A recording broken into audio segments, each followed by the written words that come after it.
जय श्री राधे। पूज्य श्री सद्गुरुदेव भगवान के चरणों में प्रणाम। पूज्य श्री भाई जी द्वारा भगवान नाम की महिमा और उसका रहस्य। नाम महिमा केवल रोचक वाक्य नहीं, यह सर्वथा यथार्थ तत्व है। बड़े बड़े ऋषियों और संत महात्माओं ने नाम महिमा का प्रत्यक्ष अनुभव करके ही उसके गुण गाए हैं। अब भी ऐसे लोग मिल सकते हैं जिन्हें नाम की प्रबल शक्ति का अनेक बार अनेक तरह से अनुभव हो चुका है, परंतु वे लोग उन सब रहस्यों को अश्रद्धालु और नाम अपमानकारी लोगों के सामने कहना नहीं चाहते, क्योंकि यह भी एक नाम अपराध है। अश्रद्धालु, नाम विमुख और सुनना न चाहने वाले को नाम का उपदेश करना कल्याण रूप नाम का एक अपराध है। जो नाम के रसिक हैं, जिन्हें इसमें असली रसास्वाद का कभी अवसर प्राप्त हो गया है, वे तो फिर दूसरी ओर भूलकर भी नहीं ताकते। न उन्हें शरीर की कुछ परवाह रहती है और न जगत की। मत वाले शराबी की तरह नाम प्रेम में मस्त हुए वे कभी हंसते हैं, कभी रोते हैं, कभी गाते हैं, कभी नाचते हैं। उनके लिए फिर कोई अपना पराया नहीं रह जाता। ऐसे ही प्रेमियों के संबंध में महात्मा सुंदरदास जी लिखते हैं कि प्रेम लाग्यो परमेश्वर सो, तब भूल गयो सिगरो घर बारा, जो उन्मत्त फिरे जित ही तित, नेक रही न शरीर संभारा। श्वासों श्वास उठे सब रोम, चले दृग नीर अखंडित धारा, सुंदर कौन करे नवदा विधि, छाक पर्यो रस पी मतवारा। वास्तव में ऐसे ही पुरुष नाम के यथार्थ भक्त हैं और इन्हीं लोगों द्वारा किया हुआ नाम उच्चारण जगत को पावन कर देता है।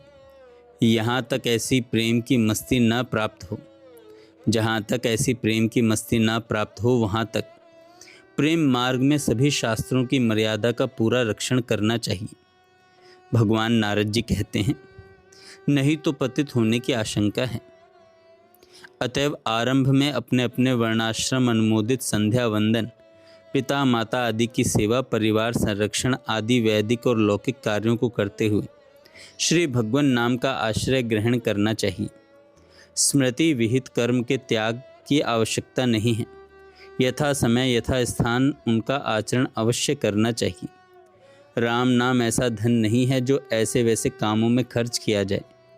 जो मनुष्य मामूली सा कांच का टुकड़ा खरीदने जाकर बदले में बहुमूल्य हीरा दे आता है, वह कभी बुद्धिमान नहीं कहलाता। इसी प्रकार जो कार्य लौकिक या स्मृति विहित कर्मों के आचरण से सिद्ध हो सकता है, उसमें नाम का प्रयोग करना राजा धीराज से झाड़ू दिलवाने के समान है। सोने को मिट्टी के भाव बेचने के समान है। अतएव नाम जप में स्मृति विहित कर्मों के त्याग की कोई आवश्यकता नहीं। कुछ लोगों की यह शंका है कि आजकल नाम लेने वाले तो बहुत लोग देखे जाते हैं, परंतु उनकी दशा देखते हैं तो मालूम होता है कि उनको कोई लाभ नहीं हुआ।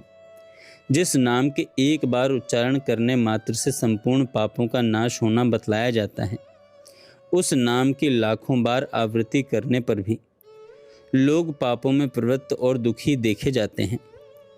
इसका क्या कारण है? इसके उत्तर में पहली बात तो यह है कि लाखों बार नाम की आवृत्ति उनके द्वारा वस्तुतः होती नहीं, धोखे से समझ ली जाती है। दूसरा कारण यह है कि उनकी नाम में यथार्थ श्रद्धा नहीं है। नाम के इस महात्म में उन्हें स्वयं ही संशय है। भगवान ने गीता जी में कहा है, संशय आत्मा विनश्यति, इसलिए उन्हें पूरा लाभ नहीं होता। भजन में श्रद्धा ही फल सिद्धि का मुख्य साधन है। अवश्य ही भजन करने वाले में श्रद्धा का कुछ अंश तो रहता ही है। यदि श्रद्धा का सर्वथा अभाव हो तो भजन में प्रवृत्ति ही ना हो। बिना किंचित श्रद्धा हुए किसी कार्य विशेष में प्रवृत्त होना बड़ा कठिन है। अतएव जो नाम ग्रहण करते हैं उनमें अश्रद्धा का कुछ अंश तो अवश्य है, परंतु श्रद्धा के उस क्षुद्र अंश की अपेक्षा संशय की मात्रा कहीं अधिक है। इसलिए उन्हें वास्तविक फल से वंचित रहना पड़ता है। गंगा स्नान से पापों का अशेष नाश होना बतलाया गया है, परंतु नित्य गंगा स्नान करने वाले लोग भी पाप में प्रवृत्त होते देखे जाते हैं। जय श्री राधे।